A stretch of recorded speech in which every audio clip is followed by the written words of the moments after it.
You're listening to the Gettin Salty Experience podcast.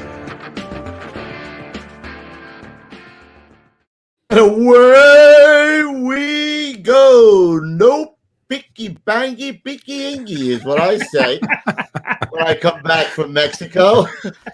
No picky bangy, picky ingy. You know what the worst part about Mexico is? There's a lot of Mexicans. Tito's. Well, besides that, no Tito's down there. I'm like, what? I had to switch it up. MC Audio wants to know how come you're not as tan as he is. Well, because he's of the African American descent. That's why. Oh. What'd you put on, like 50 or something? 70, and I still got roasted. God. You got to see that I'm roasted. Why didn't you? Look at that shade of red. You should have come back like Ben Stiller in that movie when he jumped the border, with your kids, you get separated, make $450. Yep. Oh, I told my wife, listen, I'm going to take Odin. We're going to cross the border. They'll take him for a little while, but we'll come out $1 million richer. What do you think? That's what I'm saying. It's $1 million. So what? Yeah. Yep. I had to switch to Absolute and Mango while I was down there, and they were flowing. I don't think I made it to lunch sober one single day. That's perfect. And okay, so what was like the food like? Was it good or what? Oh, it was all you can eat. It's all inclusive, baby. You hate that. It's stuff your face and then drink your face off and then stuff your face. And one picture I saw on Facebook looked like you were ballooning up nicely. Oh my God, dude! I was telling you, everybody goes to Mexico and they get the shits. I go to Mexico and I can't shit for 4 days. It was like a bowling ball sitting in my gut. Dude, I don't know who posted it. I'm drinking. My sister's like, eat some prunes. Prunes. Every morning I'm eating prunes. Then they bring out the Metamucil.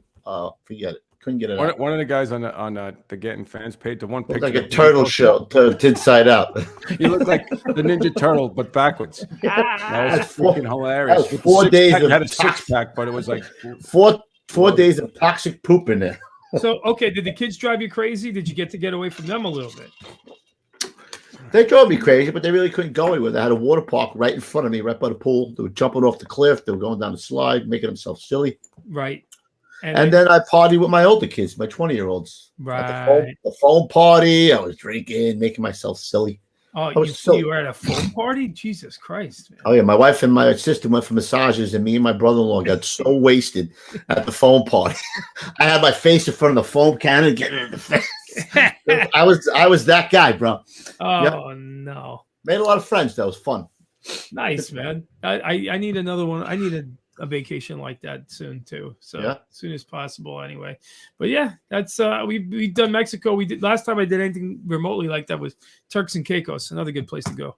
A little expensive though. Yeah. Everything's expensive. Yeah, no kidding. That's all I got. Nice. How about you, Lou? You kill anyone or anything or yeah, I always do all right. He's got a Psycho cap on for the winter. You got the Goopaline on. So we were driving on the LIE the other day, and a dude rips right by us, and he's got a dead deer on the back of his hitch, And my wife's like, "Oh my God, it's a dead deer!" I was like, delicious. And she's like, "How can you say that?" And I was like, what are you talking about? You eat deer, you eat meat, right? Meat. Delish. What are you kidding me? Yeah, I like the flame there, Petey. I like the new flame. I like it. Yeah, we got some new. I got a few new things coming, man. I'm working on a couple of things. I just got a little touch ups for the show and stuff since big things are going on. But awesome. Let's get patriotic first, Pete, before we do anything. Oh yeah! All right, guys, here we go. Stand by. I pledge allegiance to the flag of the United States of America and to the republic for which it stands, one nation, under God, indivisible, with liberty and justice for all. Amen. Beautiful. Amen. All right. Let's pay the bills before we bring in our great guest. We had some great stories in the pre-show, man. It's gonna be a good show. Yeah, there's gonna be a good one. And as speaking of good ones, we have our best sponsor in the house right now. It's Chief. Are your responders slowed down using outdated or unreliable technology? Chief 360 enhances operation with technology products that reduce response times and increase situational awareness. Chief 360 Station Alert is the most affordable and reliable alerting system on the market. Designed with health and cardiac wellness in mind, it uses escalating tones to alert and wake up responders. The system also uses both CAD and tone dispatching to ensure rapid, reliable alerting. Chief 360 Mobile offers an easy-to-use interface to get responders fast and accurate dispatching into the palm of their hands. When every second counts, rely on Chief 360. Check them out now at chief360.com. Again, that is chief360.com.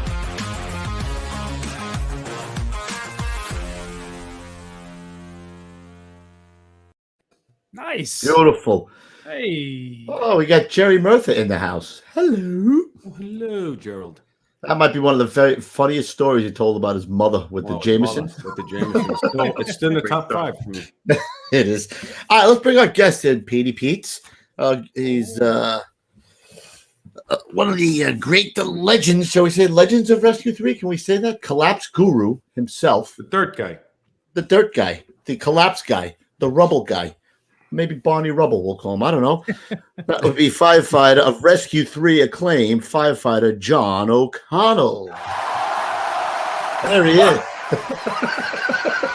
He's probably shaking his head like, what the hell? I Every should have time watched you do that, this. the guys shake their head. They're You like, know what it's gonna be. idiots. You I know should have watched this show before I signed on to it.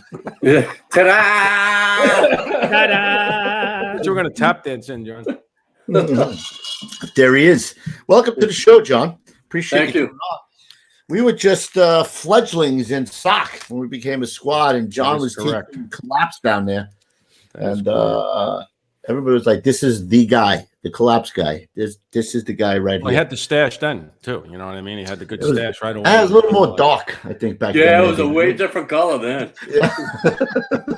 Still very cool, though. I like the stash. Yeah. We're going to jump right into John's, as we always do. Except we're not going to jump into it quite yet because We got to give the alcoholic word of the day. I forgot it. Now, ladies and gentlemen, for all of you alcoholics who didn't take one sip of booze while we were all gone and on hiatus, the word of the day is Big Blue. Woo! Cheers. Salute. All right, now we'll dive into John's past. I'm going to break out the good So stuff. John Good's appointed in '79, but what brought you to the fire service, John? What made you interested in getting into the fire service? Well, before I get into that, if you don't mind. We forgot. My apologies. Yes, John has an early shout out we want to do tonight. So go ahead, John. My apologies. No, unfortunately, today's the 10th anniversary of Joey D passing. And he was a great friend of mine, and I knew him a long time.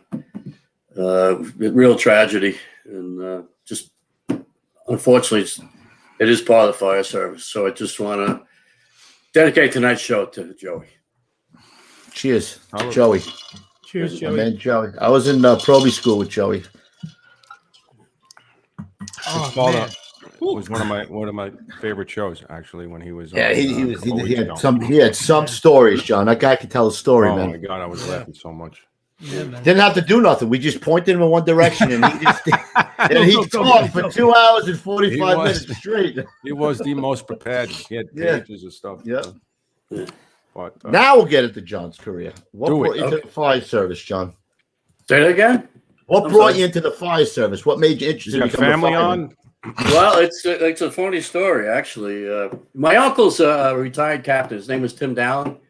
He was a retired captain. He was he was at the telephone billing fire. Oh, He'd been in Manhattan most of his career. He retired out of 96 engine, captain of 96 engine. And I lived in North Belmore. My neighbor across the street, his name was Bobby Crozier, was a lieutenant. And we got to be really super good friends. And I was in construction at the time. And he was on the job. So I would come home from work all the time. He'd be sitting across the street with a beer, like waving at me. And I'd come out of my car all dirty and stuff. And he'd be laughing and giggling. Hey, I worked the other day. Why don't you come over? It's like, you should take the job. And I'm going like, hell, I want to be a fireman for it. Blah, blah, blah. So I'm sitting there one day, and actually I had been out of work for a little bit because the things in the industry were getting a little slow. I'm painting the side of my house. He comes over. He goes, here, hands me some papers. Like, what's that? He goes, I filled out the application for the fire department, jackass. He goes, Always fill this out. You got a 20-year job with great benefits. Like, okay. You know what? I'm out of work. I said, you know what? The heck with it. You know, he's doing good. You know, I mean, I used to freeze my butt off in the winter. You know, it was hot. They said, all right, you know, let me try it. And my father had been in construction. I was in local union 1456, which was the dock builders, insurers, and pile drivers in New York City. That's where I learned all my shoring skills. Oh, wow. And his father was one of the founding members of the union. So when I called my father up and told him, he said, you know, I'm taking a test for the fire department. He hung the phone up for me. Hello? Yeah. So I took the job. You know, I said to myself, you know what? Let me take the job. Probably school was only 6 weeks at the time. I said, listen, if I don't like it, it's like I'll just quit. It's like being out of work for 2 months. It's like I had nothing to lose. Right. Well, I mean, probably school for 6 weeks was a little bit like, you know, it's a little bit of a pain. So let me get to the fire. So I got to the fire. It wasn't 2 days in the firehouse. You would have had to drag me out of there with a bulldozer to get me out of that firehouse. Really? I said, this is it for me, man. I found my calling. You got bit by the bug. You got hired in April of 79, right? That's correct. And you go to 257. How'd you get there?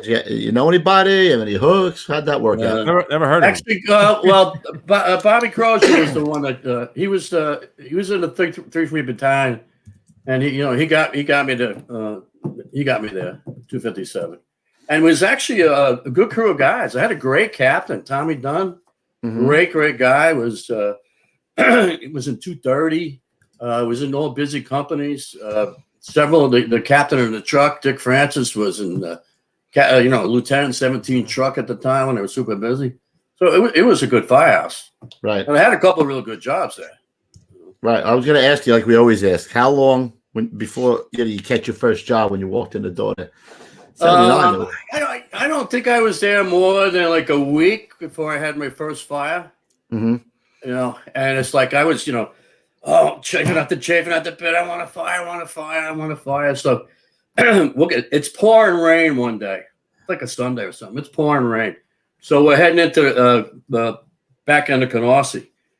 And we're driving down. And now you're hearing multiple phone calls and stuff like that. So the guy's sitting across from me. I had backup. The guy's sitting across from me. He goes like, well, here's the fire you want, kiddo. Like, what do you mean? Just shoot up. This is it. So we got in there, and it was 2 rooms in the back of a house. So we stretched the line. I crawled back, and there was a whole bunch of crap in the way, and he wound up moving some stuff out of the way, and I wound up with the line. I wound up grabbing the line and going up and knocking down the 2 rooms of fire. Wow, there you go. I was going to ask if you shared the knob with you, but you wound up with it. So then it was like, because we had a cover lieutenant at the time, and they went up there. How'd that kid do? Like, he did good. Like, what do you mean? He goes, that was his first fire. They went, what? He did all good.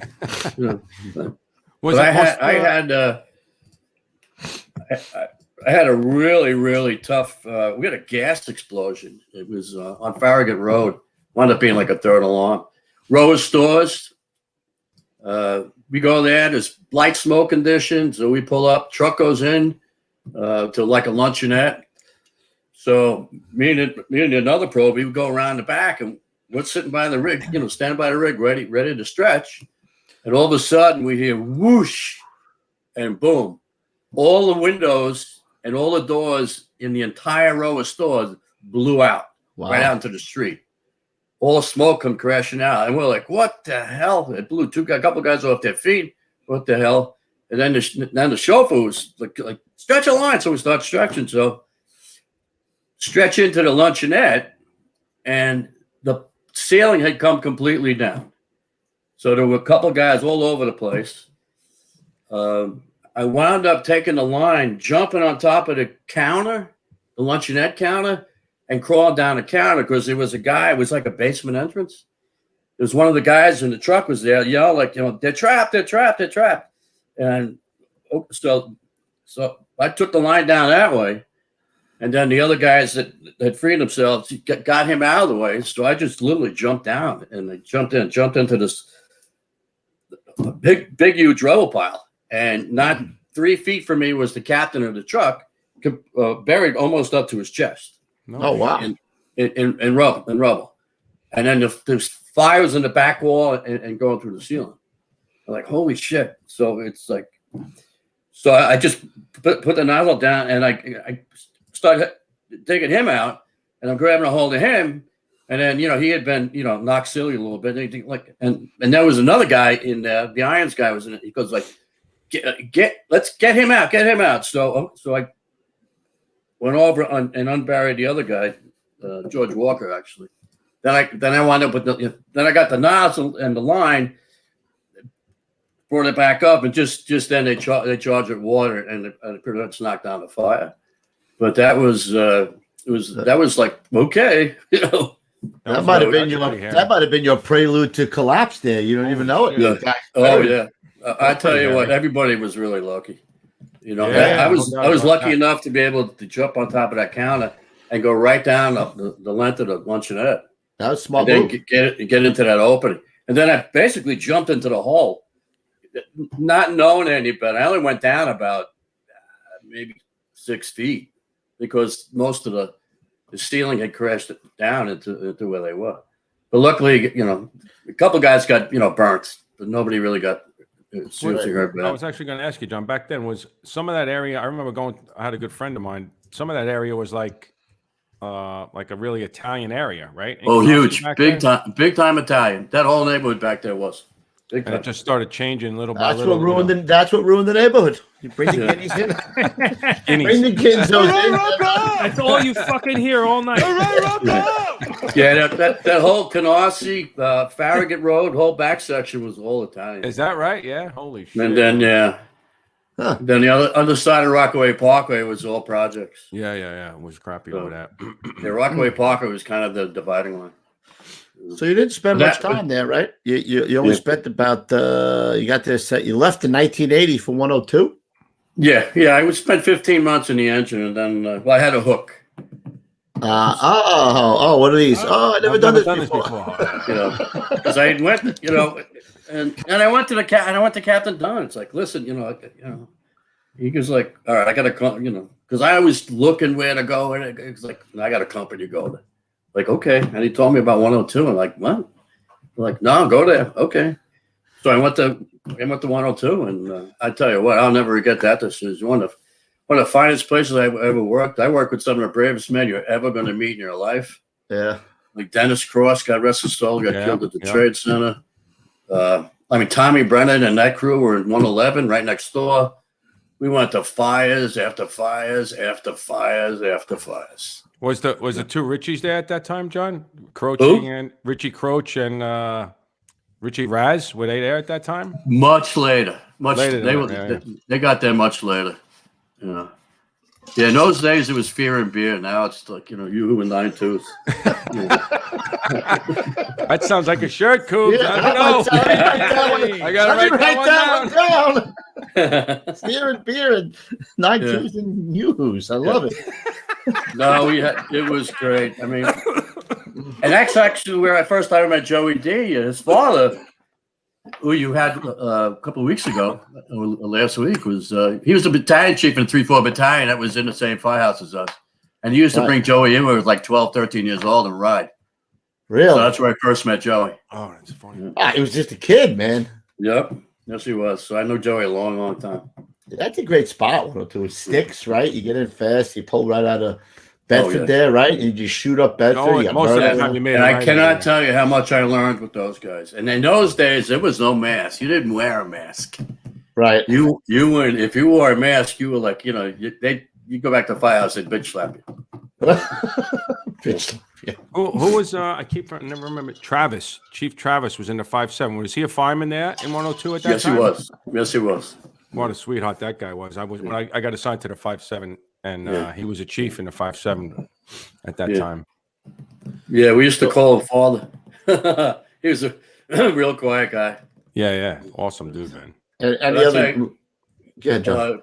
Probably one of the toughest fires I ever had in my life was I was in 102. We used to respond to the Brooklyn Navy Yard, and we would go down there on a regular basis. It would be like Gus 119, a couple of the trucks, Rescue 2 were going there. Always shitty fires. 210 engine. Always shitty fires in there. That's right. That's right. So we're going into, we're pulling up, and there's smoke coming out of one of the, like a destroyer in dry dock. Oh.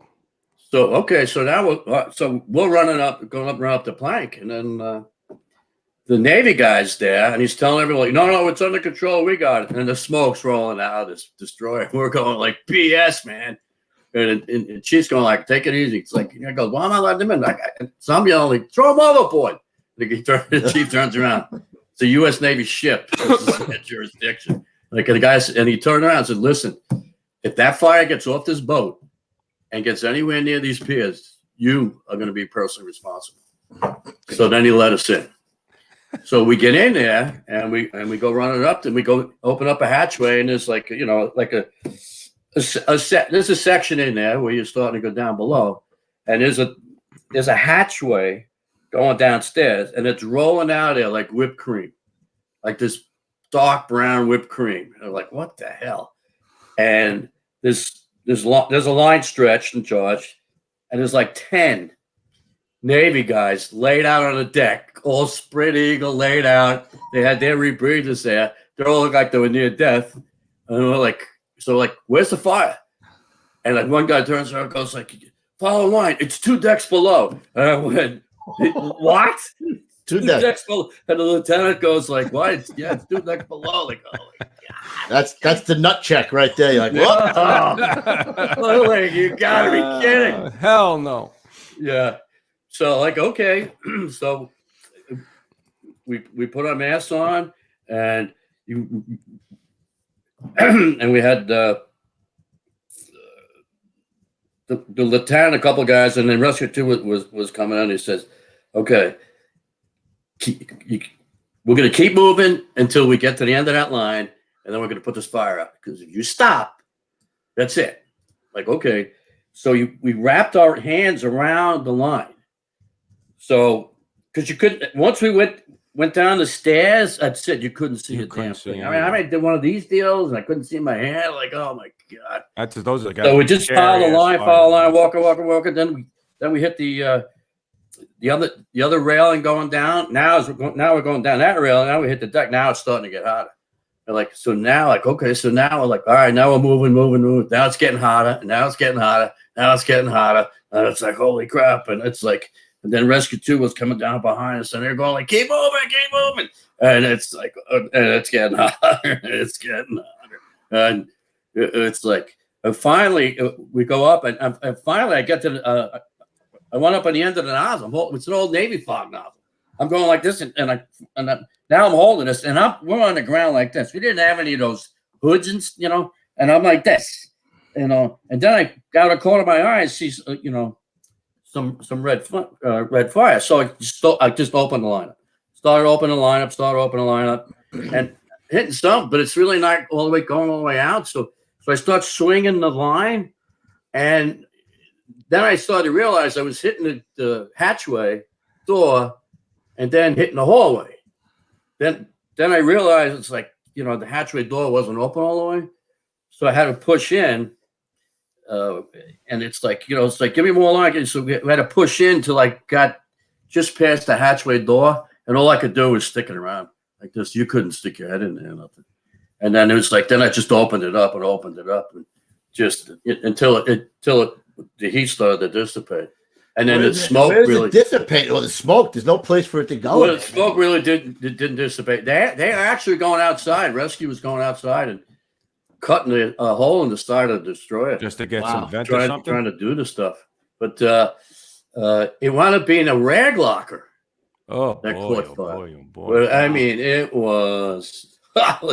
I mean, you don't even have to. I'm getting nervous thinking about it. You're in a soup pot. Oh, and it's like, man, and of course, as we're starting, this thing's starting now. It's starting to go out. Now it's like, it's cooling down. The smoke's starting to dissipate a little bit. Now your masks, the bell's starting to go off, and it's like, oh my God.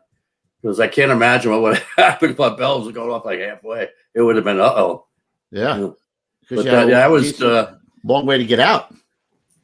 Yeah, it was. And you know what? And then it's like, there were companies behind us. It would have been a hell of a time to try and get out of it. We did that with the shipboard firefighting. That was a tough class. That was no fun. Oh God, no, it was not. That was no fun at all. That was not 3-4 decks, straight ladders down, all that shit. You know what I mean? Like, holy Christ! Talk about trying to keep the line from, wrapping up on shit. At Maritime College, right? I think is where they had that class. Maritime College. Mm-hmm. Yeah, that was some class. Yeah, so that was no joke. Man, I had a whole bunch of tenements and brownstone fires there. They got a really good mix of buildings over there. You got a lot of brownstones. There's some slow trains, commercial. And I was in 210, so we would say at least once a year, you always had a good third alarm in the Navy yard. At least you were good for 1 or 2 every year. In the Navy. A big factory going. But that was the beauty about 102 is because we did have some 6-story tenements. You had a lot of brownstones. You had a lot of frames. We used to have a place called 666 Willoughby. It's a 6-story tenement. When I got there, it was occupied. Okay. And we were going to fires there like once a week. And then it just started to go vacant. Like, okay. Then we were still fires going there once a week because it was vacant and it was burning.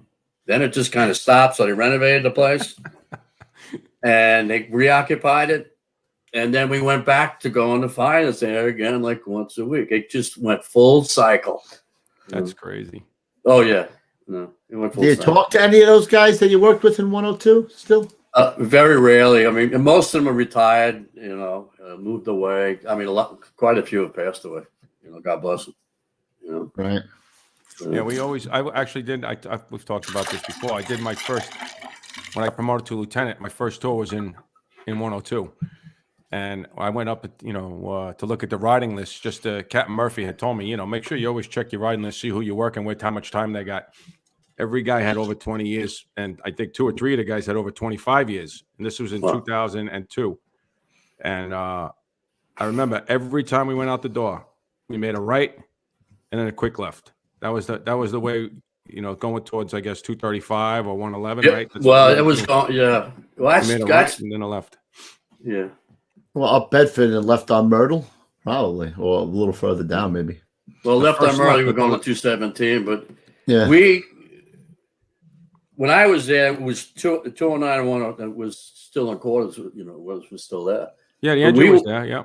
We ran in with 217 and 235, first 2, with 2 and 230, and all 3 of them were in the top. We always taught. We taught a few guys from 230. That was a really great shot, man. They caught a lot of good work over there. They were all single engines in the top like 15. So it was great for us because we were either first due or second due to a lot of work. So that was a nice. Hey Pete, somebody got a question from the super chat. Did you know Tom Tooney? Tom Tooney from Ladder 170. Toomey. No, I did not. Okay. I was gone before you got there. Gotcha. All right. Hey, John, did they give you any shit when instead of going to 170, you went to 102? They not really. Yeah. Not really. Yeah. I would have went to 102 too. Yeah. But yeah, they really didn't. Who was the bosses over there, John, at the time in 102? Harry Rogers was the captain in 102. Dennis Cross, God rest his soul, died at the Trade Center. One of the bravest men I've ever seen in my life. Worked with him as a lieutenant and a captain there. Jerry Barber was a lieutenant there. God rest his soul. He died at the Trade Center as well. And then Frank Deletto were the lieutenants. When I got there. And senior guys, same thing. They all had been there 20 years. Connie Metzger, several other guys have been there for 20-something years. It was like, what a place to go. Just getting off probation. Oh, you just were off probation when you got there. So these guys were teaching you everything, really. Oh my God. I mean, you turn around, learning from the best and, out the door all the time, working. I learned a ton. I mean, a ton in just a very, very short time, which really helped me out. when I left. I honestly, the only reason I left there to go to Rescue 3 was because Rescue 3 was going to become the collapse rescue for the city. And you had your background. That was my big background was like rescue and stuff. Because like when I was dock building, I had worked with 100-foot cranes and pile drivers and rigging and all that stuff. So I wanted to, expand my horizons with the fire department, and rescue was the next obvious step. How many years did you do that construction, John? 10. Wow, you had 10 years doing that? Yeah. Wow. Well, how old were you when you got on the job then? 26. Oh, same as me. I was 26 when I got Young on the fuck. job.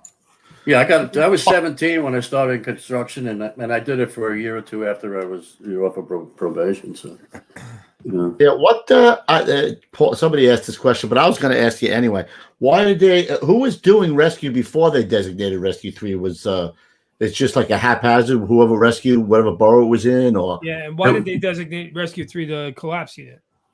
What was happening was there really hadn't been a lot of collapses going on, and then they started they started the dive program.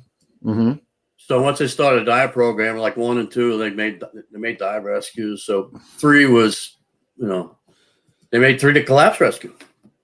Huh. So because 3 was located, right there in Washington Heights. They go to the Bronx, go to Harlem. We could go right down the drive. Pretty simple, pretty quick. Get into Queens real quick. Right. Makes sense. Actually, we were a little better situated for the city than some of the other ones were. So when we started we got in and started all that stuff. I mean, before that, if you remember, was anybody doing shoring? Like, were we doing any of that? We weren't really doing anything like that, right? At that time, very, very, almost nothing. I mean, box cribbing, shoring was very, very minimal, really minimal then. I mean, and one of the things that I did was when I got involved in all that was. I had used my expertise from shoring when I was dock building, and I actually had looked into the shoring that was being done came out of England's Civil Defense Manual dated 1941. Wow, really? Their Civil Defense Manual that they shored buildings up during the war is what we were following at the time. And of course when I looked at it, I go, this stuff's like way out of date, man. We need to update stuff. And then it's like, so I talked to a couple people and, we started to do that. And then we actually started to get involved in doing that. And I actually wound up on light duty at one point. I hurt my back pretty bad. And they wound up putting me down at the rocks. So I developed a shoring program for the city.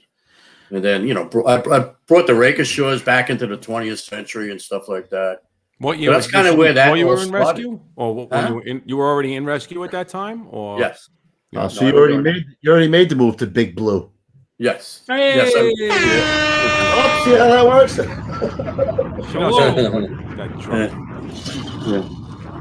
All right, so you spent what 8? How many years in 8 years in 102? 7 years. 7 years. Right. And how 7 years? So what year did they become the rescue collapse? Before you got there, that happened? No, that happened about a year and a half after I got there. Oh, so they were it was just in talks right now. So that's what made you interested in Rescue 3, because they were talking about making them the rescue collapse. Yeah. All right, so then when I had interviewed with the captain, I went up there and explained who I was, and I actually brought photos of stuff and buildings I had shored up when I was dock building. I'm like, hey, this is what I can do and stuff like that. And he was like, yeah, okay, man. Yeah. That put you to the front of the list, I'm sure. It did. Yeah, put me right at the top of the list. No doubt. Yeah. Who was the captain at the time? Billy Ryan. What a gentleman. A fine, fine gentleman. Yeah. Is that the other Billy Ryan's father, Lou? From I don't think so. He doesn't have any sons on the job. Yeah, I don't. No. Oh, okay. All right. So you spent 8 years in a ghetto truck, catch all sorts of work. So you got your fire duty under your belt, right? Mm-hmm. And then they're talking about making the the rescue collapsed in 3. So you head over there in what 1987? It looks like, right? Right. Yeah. Wow, that's in the Bronx, right? Were they in the Bronx, or they were in Washington? They were in They were Washington Heights at the time. Washington Heights at the time. Washington Heights. And how was that transition? Like, what was that like initially? yeah. You go from first do work in a truck to now have to. Going into the 3-company firehouse and was interesting. Going from a first do truck to a rescue was also took a little bit of mind stuff. I said, all right, listen, I got to give up the first do works to go to everything. Right. And then it's like, I came here so I can go to the oddball stuff. I could go to go to collapses, go to rigging jobs, right. go to major car accidents, go to train wrecks, all that stuff. That's why I came here. So I have to give up that first do work to do that. Right. So it took a little bit of adjusting, getting used to. Yeah, a different mindset. Yeah, I did miss the first do work a lot.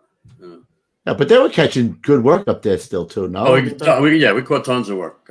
Yeah, I was there 3 years before I had a shift with no fire that we worked at.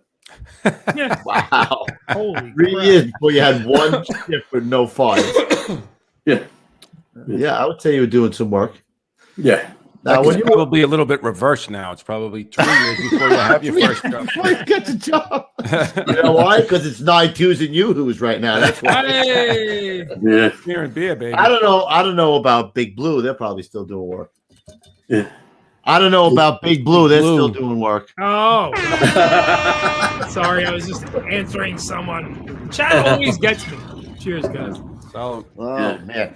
I was going to say, when you were in 102, did they have a Hearst tool yet? Were they doing any of that? Yes. Or No, we had a Hearst tool. they're right. Hey, we were one of the first trucks to get a store. Really?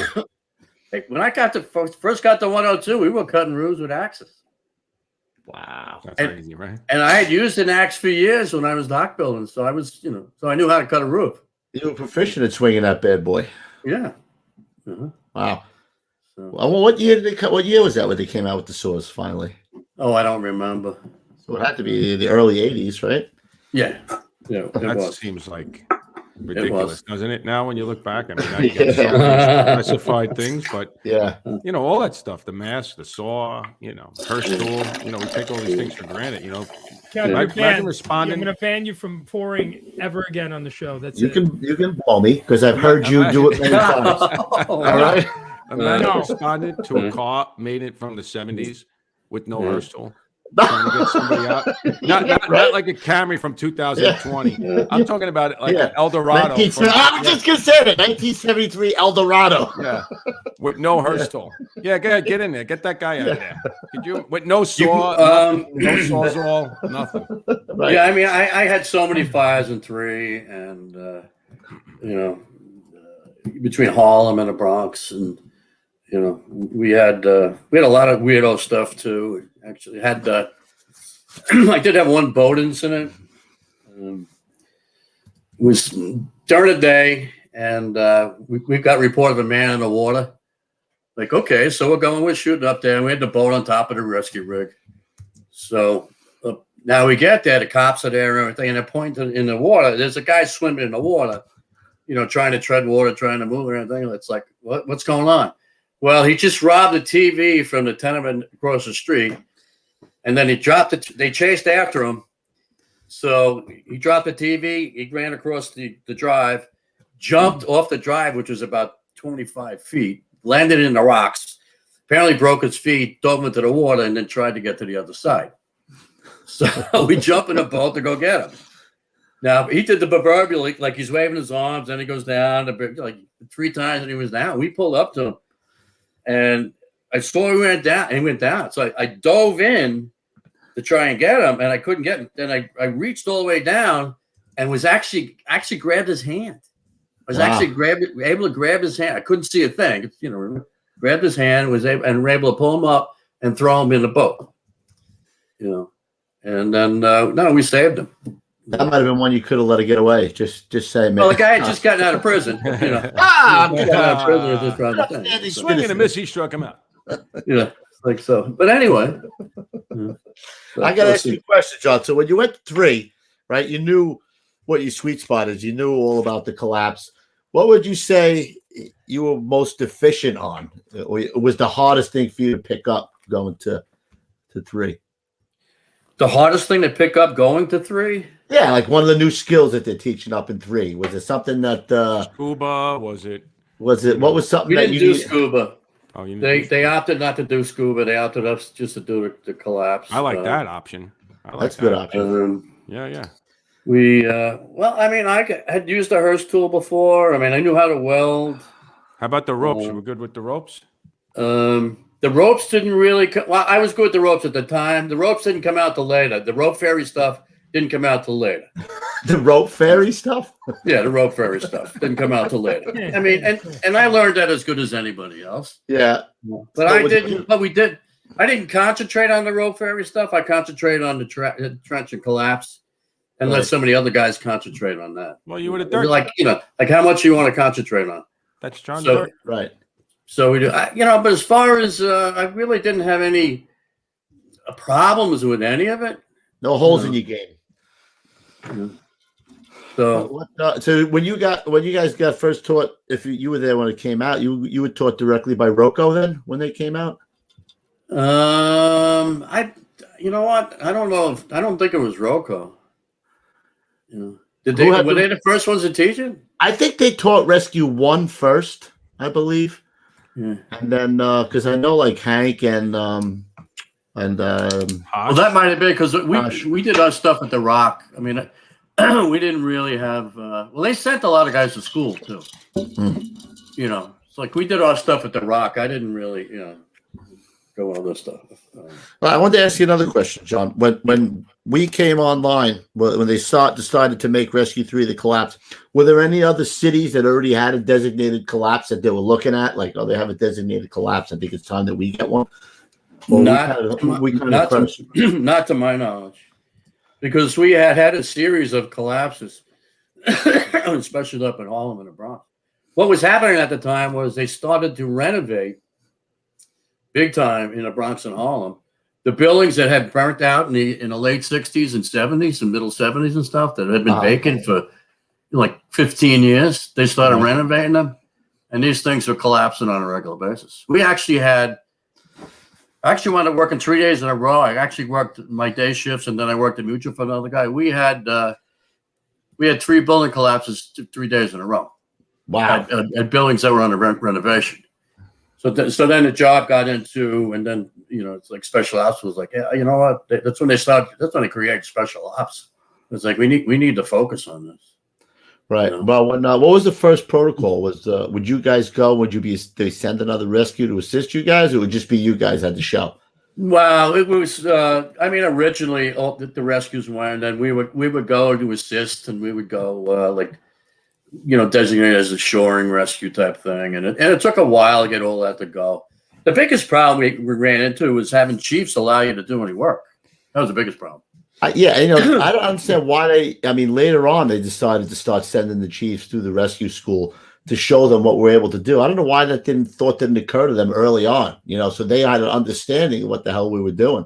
Well, here's what happened. When I wrote the first programs for the rescue school, I wrote a couple. I wrote an interior shoring program, an exterior shoring program to cover the breakage shores, and a void search program. I wrote like those 3 programs, and we brought in 2 rescues a day. They brought a deputy chief in, and they brought 3 battalion chiefs in to the class. Every day, and I was only I was just a fireman. So and the rescue guys, they loved it. They loved it. Oh, this is great stuff. It's great. I was doing stuff on graphics. I had to draw the shores up on regular paper with a pencil and all. That's how we started all that stuff. But I get the chiefs. Half of them didn't want to be there. What is this crap? Why am I here? Blah, blah, blah, blah. Vinny Dunn came. He loved it. He loved it. He was the first one to tell me, John, you need to you need to write articles on this. Like, chief, I can't even speak Yeah. English. Don't worry about that. I have editors for that. I have editors for that. He goes, no, you need to write, him and Terry Hatton got rest his soul too. It's like they're the ones that taught me into writing articles.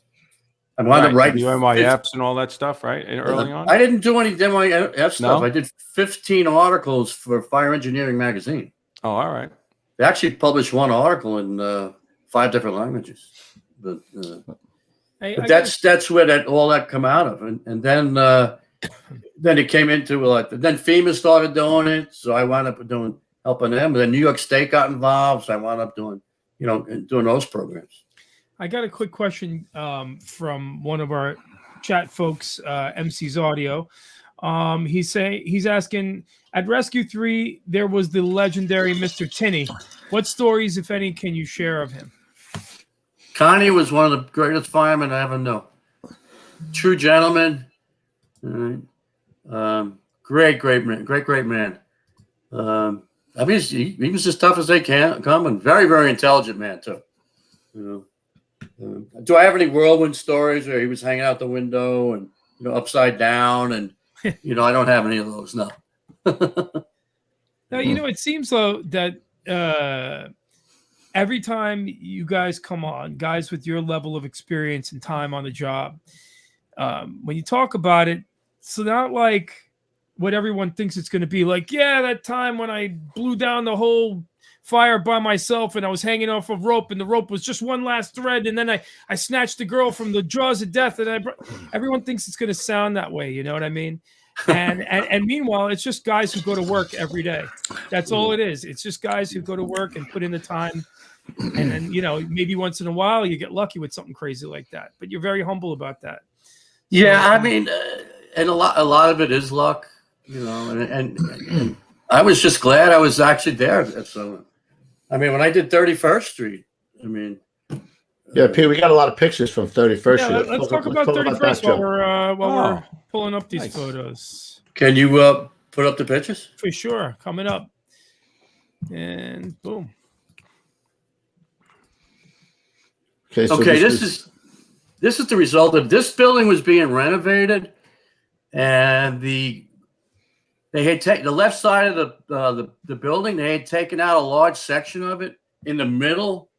I guess for whatever reason they wanted to make it bigger, whatever.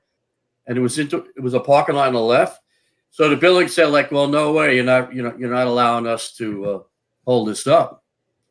So it came crashing down, and we got a call. Call came in. They got multiple phone calls. Actually, the call came in. Here's how the call came in. The First Division van, or is it maybe Third Division van, was driving down the block. Verbal. When the whole thing collapsed. No shit. And he got on the radio, because I was on house watch. I heard him go. He's yelling and screaming on the radio. Got major explosion, collapse. It's like, and Manhattan's trying to calm down. What do you got? I can't tell. It's too much smoke, too much. But major collapse. Like, okay. So they wind up sending, obviously, the whole unit plus one. And then they said, when the guy said the word collapse, they sent us as well on the ticket, which was a great move because it gave us a real big jump. Right. And as we started to get down there, like Rescue 1 get on the radio and said, "Yeah, we have a major building collapse. You need to send another rescue." Oh, it's in Manhattan? It was in Manhattan? Yeah, it was in Manhattan. 31st Street, Manhattan, yeah.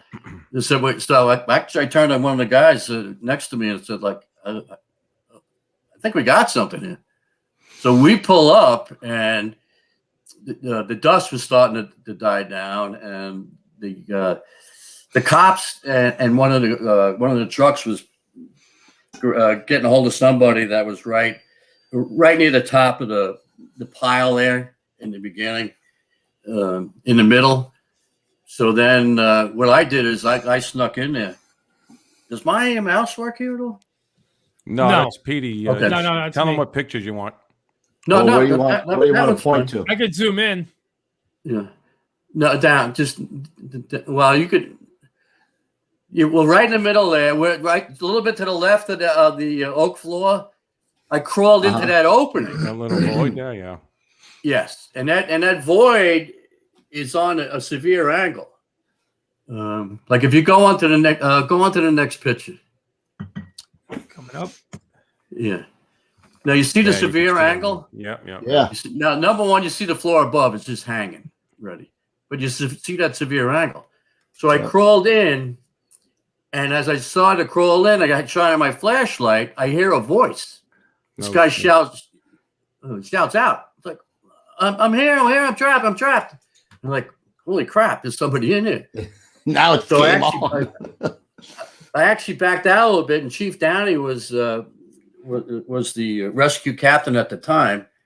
And I said, I got somebody in here. He goes, all right, go get him. So I went in there and I started to crawl up on my back because there's only enough room. What happened was a file cabinet had turned around sideways and kept the two floors from going together. Gave you enough space. So I had to went to the file cabinet. So now I'm crawling in there. And then the chief at the time,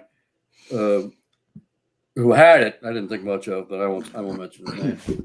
But he turns around and says, I want everybody out of the pile. And Downey says, I got a man in there. Well, I don't care. It's like, no, he's got a hold of this guy. He can't let him go.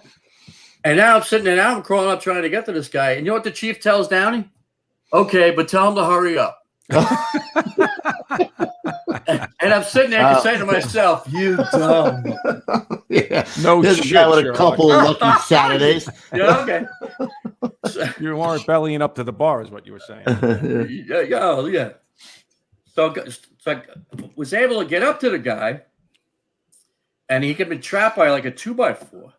So I moved the 2x4, and I had to pull him up past the file cabinet. And then he took off like a shot right by me trying to get out of there. And he had a compound fracture of his leg. Really? And he took off. I had a dime on him to stop him. I had a grab once like that did that too. I had to, knock him out a little bit. Wow.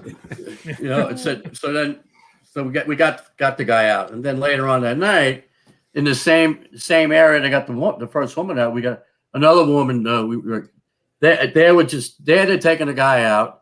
And then the next photo is just me coming out of there because I couldn't have any gear on. It just wasn't enough room. I mean, that's you right there. Helmet. Wow, that's my helmet. Yeah, that's me. So you took your helmet off and slid in there. Yeah. I couldn't use anything. I had to, I'm going to use an old saying that we used to use, Ruffy. Because that's what men do, bro. Hey. Right there. I thought you were going to say stay low and go, but no. You ask why? Because that's what men do, right there, bro. Yeah. Wow. So I mean, the guy was lucky that Was the lady alive that they took out, or she was dead? No, she was alive. Oh, she was. So they got what? 3 people total out of there? We rescued 3 people alive out there, and they pulled a couple dead people out. Oh, wow. So it was all in all, you guys made a difference there, man. Three people. Oh, yeah.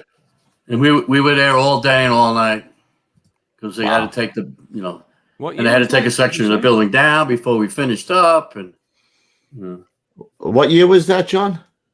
I don't remember. It's in the early 90s, though, no? Or late 80s? It might have been late 80s. Yeah, it's pre-bunker gear. It's pre-bunker gear, so there's no... wow. Yeah. You guys done good there. That was a good one.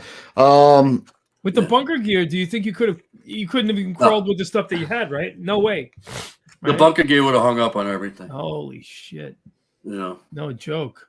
Do you think they would have let you, if it was now, do you think they would have let you go in there without your bunker gear on, like the way you went in that way? Well, now we don't use bunker gear for that, Petey. We have our own. We have urban rescues. Urban rescue. We have regular gear that we would work, respond to with that for that reason. You have tech rescue gear, right? We do. I see. Let me enlighten myself on the interwebs with that. FDNY tech rescue. I wanted to talk about the water tower. I remember that job. Hey, before we get to the water tower, let's talk about the time that Buffalo had a collapse. Okay. Ruffy, you missed this one, Ruffy. Yes. Ooh. So tell the story, John. All right. Well, this is again. This was early on. This is when we got first started with the state as well, because I wound up being one of the first instructors for the state and writing the programs for New York State because of like Dan Caffrey. Dan Caffrey was good friends with Ray Downey, and he knew that I was writing a program for the city, so he wanted a program for New York State. So I met with Caffrey, and so we got the state program going.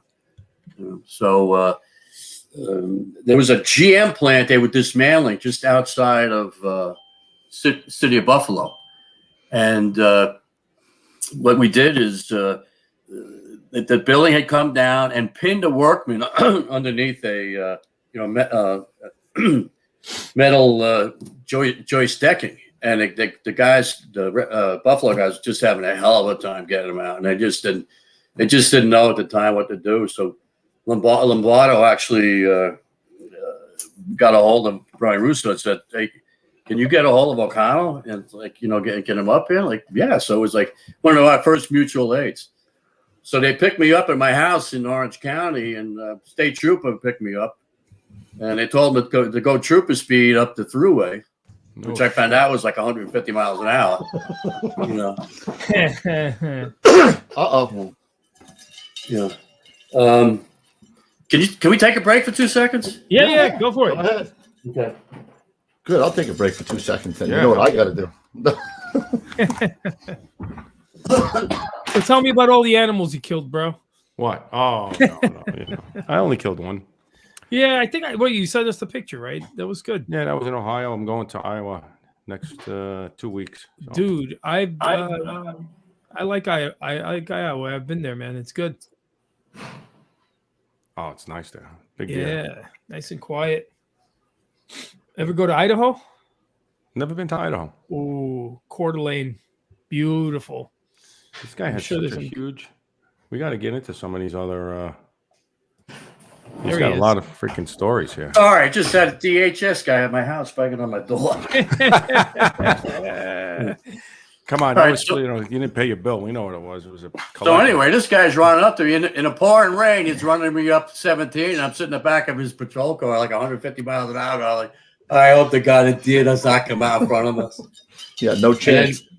Took me to Syracuse, and then they had one of the med flight things flew me from Syracuse right to Buffalo, and I got there, and I mean they were working, they were doing a good job, they were trying their best, and so I went in and I helped them out, crawled in there, and gave them some pointers and whatnot, helped them out, and I used the stores a little bit, but they did 99% of the work, and then we got and we were freeing the guy up. And, he was all conscious and stuff, and he was hung up in his car hearts. And then there was a low hanging piece of steel.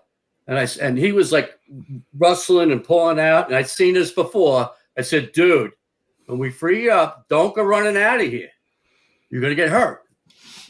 No, I'm good. It's like, I'm telling you, when we cut you loose, don't go running out of here. Well, what does he do? We cut him loose. He takes off. Woof. Slams his head right into that piece of steel. Oh, Yes. Shit. And I said, I told you, asshole, not to do that. So then How we long get him did- out of there. how long did And it it's take like- you to get up there total, John, from the time you left your house? It was only a couple of hours. Oh, wow. Yeah. It was only, Yeah, it was like wow. And it was like the first mutual aid they had and everything and stuff. And the Buffalo Rescue guys were doing fine. They would have got him out eventually. And this was the event, right? Yeah. But so I gave him some pointers and helped him out a little bit. That looks like the guy who bashed his head open. So he was That's- trapped that's for him. 16 hours, huh? Well, that's me on the left. 16 hours, it says on there. That's crazy. Huh. Yeah. No Yeah, wonder he'd he's been still there. doing it. He'd been there a while before I got there, and then when I got up there, it took a while to get him out. I wasn't a big fan of Lombardo when he came on the show. I didn't really like him. Yeah. He's in the top five. Mike's, too. I love Mike's a that. character. We had a great Mike's show with great him, show. man. Yeah. Yeah, we had a really good show with him. He's He's a one of great the guy. he's got to be top 5. He's Yeah. great, man. So many great guys on this show. Yeah. Yeah, Oh, nice. Nice. What other pictures did we have in there, Pete? We Well, we were talking about what was the next topic? Tower. I wanted to talk about the water tower. All right, Yeah, Louis water wants to tower. He wants to talk about the ferry. What do you call it? Ferry what? Ferry road? Rope ferry. Rope ferry. All right, so here's a very cool photo, but let's talk about what happened first. Set us up. What happened? What was the Let the them know job? where the tower is, all that stuff. Yeah, what was the job? You want to go? Why don't you go to the first? Yeah, Like this one. yeah, that's its thought. Yeah, yeah. What happened here was we got a call for the guy was on top putting up a cellular antenna on top of the tower. He slipped and fell and landed on the deck and hurt himself. So they didn't know what the hell, they didn't know what to do. So they called the fire department. It's like you got a guy, he's trapped on top of the tower. So All right, hold on, so John, we get hold on. I just want to. So this water tower is on Randall's Island, right down the Right. road, right from the rock, right? Yes. So, Right, yeah. all right, go ahead. I just wanted to make sure because You're right next to the highway. You can see everything from the highway. So we got up there, and I hear he hurt his back and stuff like that, and I mean, and like he couldn't move, he couldn't, he'd slammed down hard, so he couldn't feel his legs and whatnot and everything. He wasn't really badly hurt, so it's like, okay, so all right, well, we ain't carrying him down through that ladder run. Right. So the only way we're getting him out is over the side. And it wasn't a super rush. It wasn't like an emergency where the guy was taking his last breath. So you had a little bit of time. No. So we're like, okay. So we had we surveyed what went on. Actually, Chris Blackwell, God bless him, went all the way up to the top and made an anchor around the vent that's up on the top. Yeah. No shit. Yeah. And so Made just to attention set to it up, Sanka. this is the tower, right? Like I Oh, just that's found it. this, I just found this pic on the interwebs. Yeah, so the rock too. is not, it's a hop, skip, and a jump from there. Yeah. I think Chief Nice. LaFamina was in the rescue Yes. school, right? Weren't they at the rescue school and they Yes. responded as well, if I remember Yeah. correctly? Yes, they did. Yeah. So, So walk us through. You guys get up there. You have to stabilize him first. I mean, how wrecked was he? Well, Like, what was here's going what the on? problem was. You see how wide that walkway is? Yeah, maybe Not 2 very. feet, Yeah. 2 to 3 feet max. Yeah. It's like 3 feet wide. Okay. So the problem was, like, he was jammed up there, and the problem was, we had to get to the other side of him. So I climbed up on the outside and walked around the outside of the railing, and of course the chiefs in the street, just freaking went nuts. Their heads off. So then we was like, okay, we need our stuff. We had the hardest part was getting all the rescue gear up that Up ladder, there. climbing up the 120 feet to get up where we were going. Right. And then we finally, we packaged him, and then we finally got the Stokes up, and then we had to, pick him up, and I went over. It was the side I was going to go over because what was happening, as you could see, like if you go on, like with somebody else, like you can go to that one. You can see we were able to get him hooked up, and then I had to get hooked up and go down the side because the cables on the water tower itself were not straight down. They were out on an angle. So if we tried to lower the basket straight down, he would have ran into the cables. Right. So you had to pull him away from the tower. So I had to go down with him. So every time we got near a cable, I had to kick the basket off the cables. Jeez. I was going to ask you why you sent over with him with a tender instead of just sending him straight You down. see, you see those couple of cables there? Right. They were in the way. Right.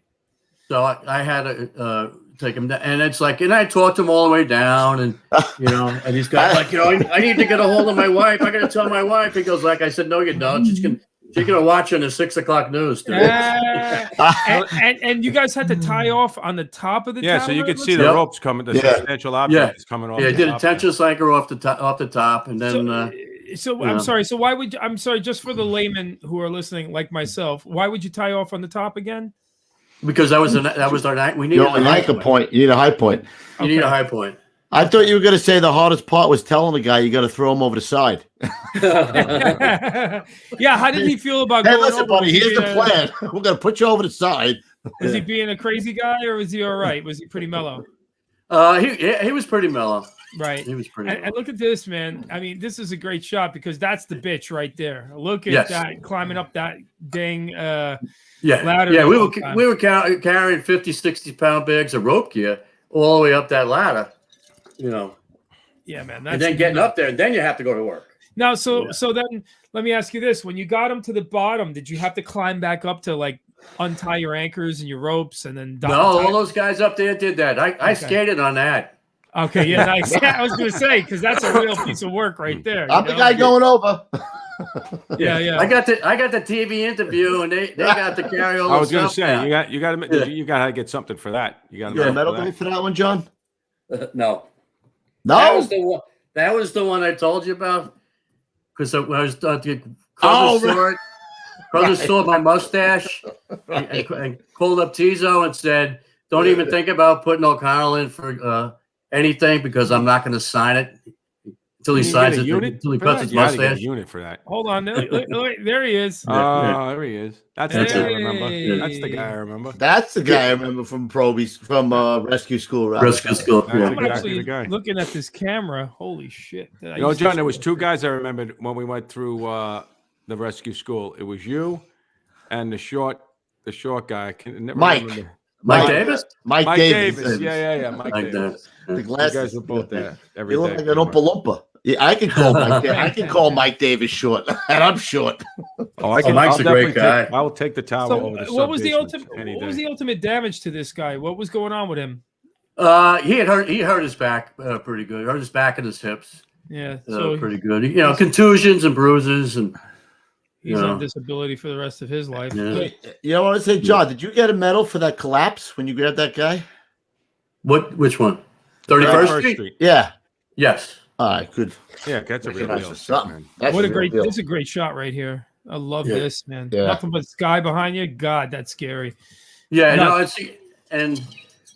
but that's why I rode the basket down, because like the shot you had before, I had to put my feet on those cable stays to keep the basket off the wires. You know what's funny, Pete? I would rather come down the way he is there than climb down the ladder. I'm going to say the same thing. It's probably safer. It's probably safer. Once you get me over, it's not in my hands anymore. That's it. And plus I was actually going to say that I would much rather be in that position on the rope than in a fire. 100%.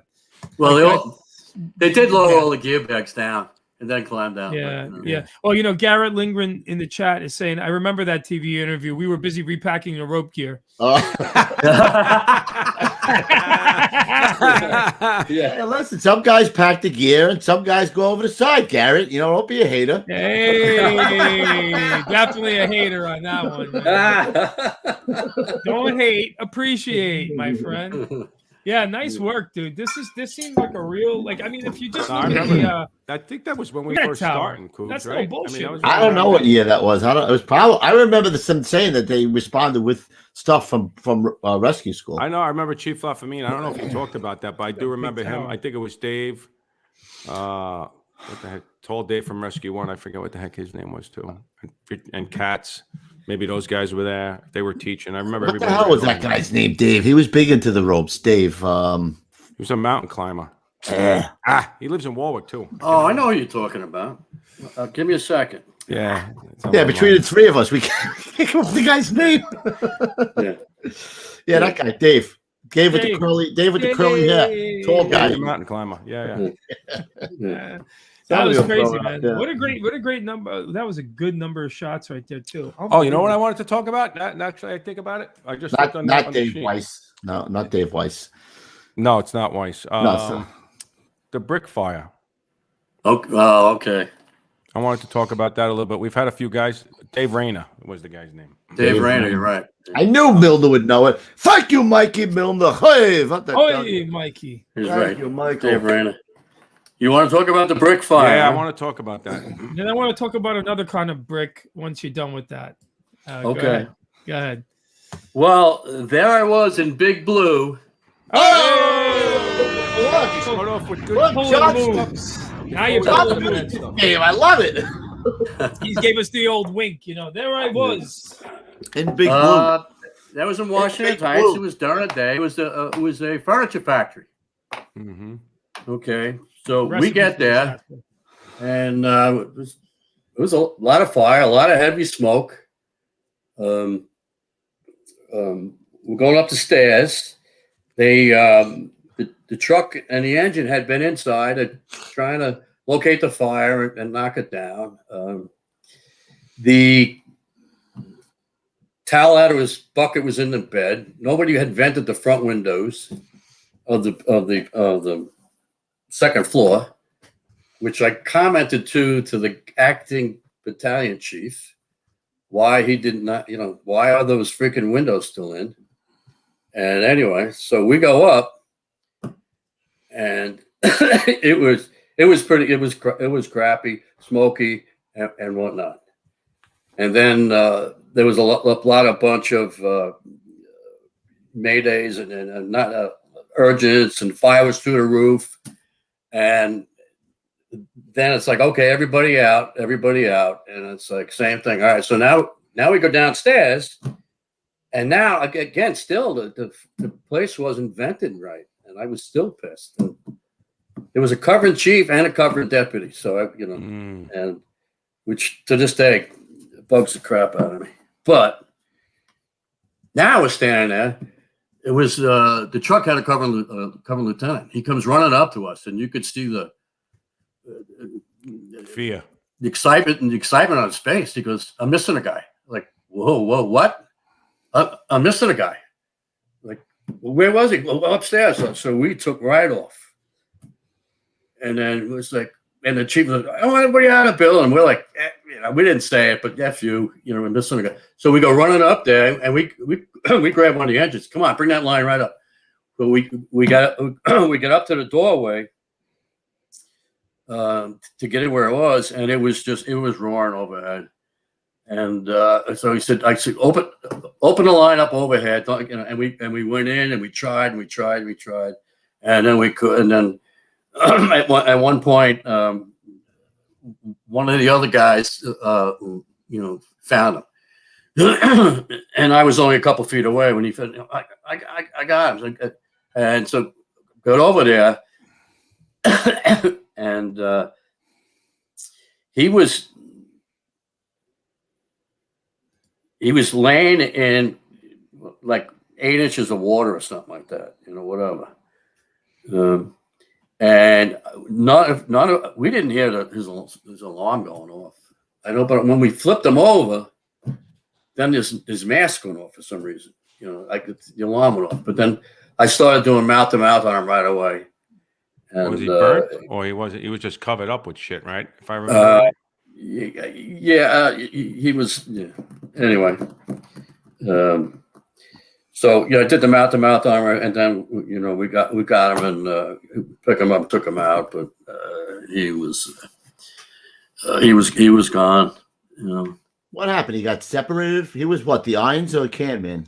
I think he was the Irons guy. He got separated inside. With a lot of furniture and stuff, he got separated inside. I think it was mattresses or some shit, right? And it's furniture and mattresses going. Yeah. It's smoky as hell. Black. Yeah. And he wasn't far from the entrance, right? If I remember. Well, he was a good 30. He was a good 30 feet away at least. All right, so he wasn't. I mean, it's still close. It's not like it was 200 feet in, but I mean, 30. Well, feet. No, he was a good 30. Doesn't matter if you're 30 feet away. You're not in the right but area. Apparently, he must have got disoriented or whatever. And yeah, he only had a few years on the job. I remember. I think he only had one. According to them, they say he took his face piece off, and when he took his face piece off, one breath. According to the doctor, they said he was gone when he hit the ground. Yeah, one breath. So it's like, I don't know. I mean, I did mouth to mouth on him. I don't know if he was gone or not. But yeah, that was awful, just awful. So, did you work the job with Carplunk too? No. Well, all right. No. That's a tough one. I think that was mid 90s, right? You know what? Brick? Yeah, let's No, that is later than that, I think. Is it? Yeah. let's Yeah, move, you're let's right, it move was to, later than that. let's move to another kind of brick here. What And do the you kind got? of brick I want to talk about is a much more positive thing. Why are you standing in front of $1 billion in gold bricks? What the hell? I didn't see Holy this. Crying shit. out loud! What the hell, man? Look at Well, this. being assigned to Big Blue, Hey, you're trying to get everybody. What is that? The Federal Reserve? you get to do special things. Okay. I'd say. Is that a gold bar in your pocket? Well, I no, think he's actually- retired. actually- More importantly, is that a meter in your hand? What is that in your hand? What the hell are Ew. you doing with that What is thing? in your that? hand? Actually, that is a meter in my hand. Okay. Ew. Or are you just happy to see me? This is a sub basement of the Bank of Nova Scotia underneath the World Trade Center 5. Okay. Now I was at a meeting Oh shit! up in the command post, and Jimmy Ellison and Jack Murphy, two real good friends of mine. Right? They come up to me and they go, John, they go, we gotta talk to you. Gotta talk to you. I'm like, okay, all right, you gotta go to this meeting. You got what are you talking about? I'm not going. I don't go to a meeting because I got this plan. No, you got to come to this meeting. It's like this gold underneath there. Like, what are you talking about? So like, no, you have to go to this meeting. We can't tell you anything more about it. Like, what the hell? So they go to Carlos and you just send him to this meeting. No, he needs to go. Like, okay. So I go to this meeting in Midtown. I'm there. There's a captain for the Port Authority PD and a bunch of other people, some bankers and whatnot, and some high monkey mucks, obviously. So we go in there and they made us sign paperwork and they took our fingerprints and all kinds of, I'm like, what is this? And the captain from Porto was like, all right, what do you guys want? Basically. He goes, okay. All right. We're from the Bank of Nova Scotia. Okay. All right. There's we have a 2-story mint underneath, building 5, whatever. Like, he goes, like, yeah, okay. He goes, well, on the first floor, there's like $200 million worth of silver. Like, yeah, okay. He goes, well, that's not what we care about. Like, what?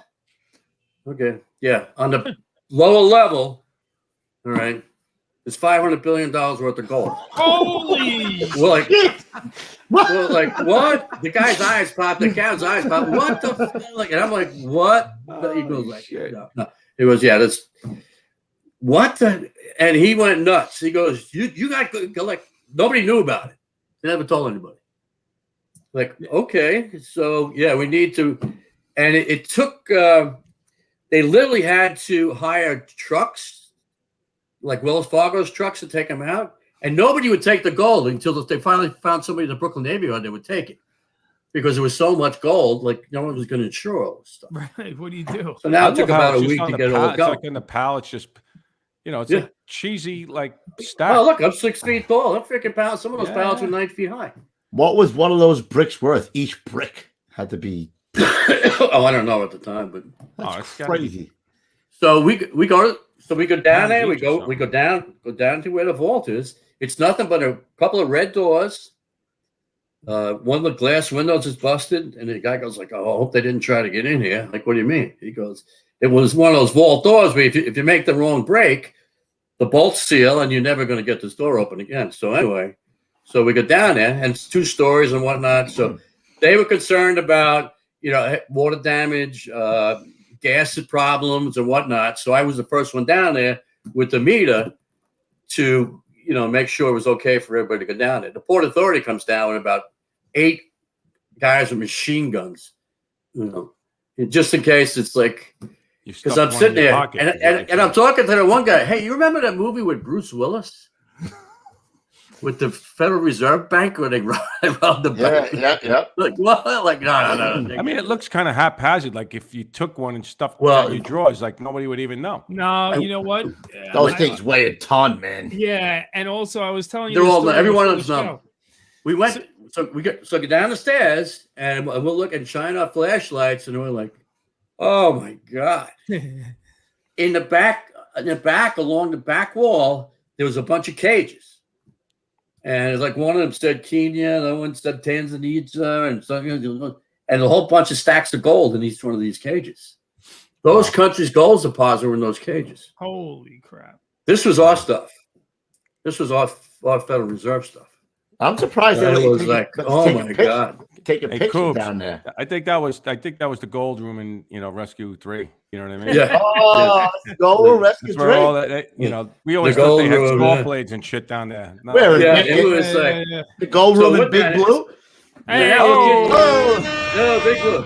Now we're like kids in a candy store taking pictures and everything else. And I'm looking at this thing like, this is mind-boggling. Huge freaking room loaded with freaking gold. Well, I was telling you before the show started that my stepdad worked in this room. He does HVAC, and he did all that stuff. So what they would do is weigh you in at the beginning of the day without your gear and weigh you on your way out. And if you were the difference of a bar, you were in big trouble. So if you took a bite of one, and yeah, exactly. And an alarm would go off. And every day these guys were tripping the alarms. Why? Because they're working around HVAC, sweating like animals. They'd lose 10 pounds in sweat in a day. You know what I mean? They're just sucking down waters and sweating all day long. So those bars weigh more than 10 pounds. That's for sure. Well, whatever it was, you couldn't have a difference of 10 pounds or whatever, Yeah. It was because now we get in there to get to where the door was. We're there with a guy from the bank, and he's shaking like a leaf, and he takes the combination for the door out of his pocket, pulls it out of his wallet, and he's got it on a card. And I start laughing. You gotta be kidding me. He goes like, no. The only thing that would have been better if he had it written on his hand. It's like, he's shaking like a leaf now, and he punches it in like 3 times. This has got to be the most unique photo of all the photos we've had on the show. You would think like Tom Cruise is hanging from the rope right there's like laser beams going all over the place. It looks kind of shitty, right, Lou? That's what you mean. There's a guy with a combination in his pocket. Right. It should be in stainless. Like it should be like No, it was funny. The guy was shaking like a leaf. Come on. He could. I said, you know what? If you don't get it this time, I'll put the combination in. So he finally gets it. But what's when that we got number? in there, it was like, holy mackerel. I mean, it was 72801. I was just looking at the numbers on the palette, like if there was any kind of like discerning, but I guess maybe that was just a date or something. I don't know. It does look like a half bit, And they all told us, it's like, guys, don't bother taking any gold. You can't fence it. And they had them. What about the silver upstairs? Like they told us, we don't care. Yeah, we don't give a shit about the silver. It's the gold. They did not. They couldn't care less about the silver. What happened? After the towers collapsed. 9/11. That's what I was going to say. So this was the room that they talked about when we were digging. I remember them talking about there was a room with gold, a room with gold, a room with gold. So this was it. Yes, that's correct. That wasn't. That was almost like a conspiracy theory for a while. Oh, they have all the gold underneath the towers, and you're like, yeah. Well, here it is. How did they get that gold out after the towers collapsed? Was it there? Well, actually, it was in a section underneath, like Building 5 that hadn't been collapsed. Oh, okay. So they backed trucks up, and they put in like $1 million worth of $1.5 million into each Wells Fargo truck, and then drove them out around the clock for like a week to get them all out of it. All under armed guard, the whole schmear. Good thing the firemen didn't find it first. and then they went in there with high-powered vacuums and vacuumed up the entire place. Really? Because you could imagine how much gold they got out of there just with the dust. Wow. Oh. Interesting. Licking the floor, John. I mean, how about let's talk about Oklahoma City, if you don't mind. Absolutely, whatever you like. I mean, just because you were there, and we have some cool pictures from that as well, and I don't want to forget that. And we're getting a little long in the tooth now. We're getting down to 925. Okay, this is what's known as the forest. This was a section. What happened was, about. I mean, can you set us up for like what your role was at Oklahoma City? Okay, actually, I was in California at the time. They activated a couple of USAW teams. They activated New York. I was in California at the time. I was with the incident commander from California, and we were doing some FEMA training. And my thing was shoring and stuff like that. So I said, you need to bring me with you, and you need some help. I need to. He goes like, okay, all right, put me on the list and deploy me out there. So we got out there, and it was a local team that had tried to do some stuff and was a hell of a lot of damage. And being at the type of concrete building was that we knew we were going to do some shoring. So they wound up, I wound up becoming I was the shoring operations chief. So you were set as the chief? Is that what you just said?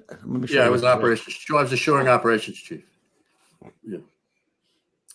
So what happened now? This is the forest section. We were doing spot shores all over the place. And what happened here in this section, it was like this was like 4 o'clock in the morning. One of the Virginia task forces was down there working away. So and I knew a lot of guys in the system already. So one of their captains comes running up and says, "You need to come downstairs right away." What's the matter? I'm like, what's the matter? We got a real problem. I mean, you need to come down there now. Like, okay, all right. So I told the IST leader, it's like apparently it might be a problem. Like, all right, go down and check it out. So I go down there and check it around. And it's a whole group of guys around that section you just saw. Right? And they're all looking and pointing and pointing. I go like, what's the problem? He goes like, that slab just dropped. And I'm like, what? Yeah. And it's like, what are you talking about? Well, they had a video guy that was videotaping everything they did. And he had videotaped something about 30 minutes before. And then he saw it, looked at it, and it showed the beam had dropped about 5 inches. And I'm going, and I looked at the guys and I was like, "You didn't hear that crack?" And he goes, "No, we didn't hear nothing." I'm like, holy crap. It was like, okay. So I was there with a couple of the team engineers. Then New York's team engineers come over. We used Virginia's team engineers. And it's like, okay, we need to shore this thing up. Otherwise, we had to evacuate the entire building, which, I wasn't doing. It's like, no way, we're going to shore this up. So I looked at it and said, all right, I want to put 5 vertical shores in right across the length of the bay because it was like 30-something feet. I want to put 5 6x6 vertical shores across the street, across it, and then we'll X-brace it. So the engineer, Virginia engineer, got on there and, did the calculations. He goes, actually, 4 shores will do it. I go, even better. So we did the 4 shores. They put them up, tied them up, and we X-braced them in both directions. And it stayed up like that for the entire time. And then when they blew that building up, that section still stayed. After the building came down on it, that section still stayed up. They checked your workout. Done good. Milner said the mother slab. Is that what he called it? Well, the mother slab was in the front. Mike also said that was the first deployment of the New York City USAW team. Yes, it was. Look at that. Milner's on his game. We thought he was drinking tonight. He should have his own podcast. Nah, he's I don't know. drinking. Maybe he's wicked smart. You know what I mean? He's drinking. Yeah, it's like, but there you are, a guy from Big Blue. These are the most hits we've gotten in a long time. This audience. But that's only because I was involved in the shoring section of the FEMA collapse training. Wow. So that's why. So I was up with that guy filming who actually picked that up, like. Oh yeah. No, it was pretty wild. Otherwise, we would have been some serious problems. Yeah. Johnny was there with you, right, Johnny? And then we did a whole bunch of other shoring. And New York did a whole bunch of shoring. Mike was there. I was going to say Chief Downey was there, correct?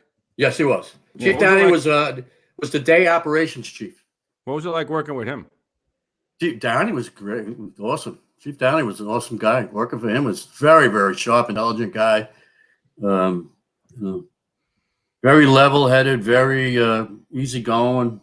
Never lost a temper. If he was going to lose his temper, he'd walk away. Huh. Hey, Lou, maybe you should take that.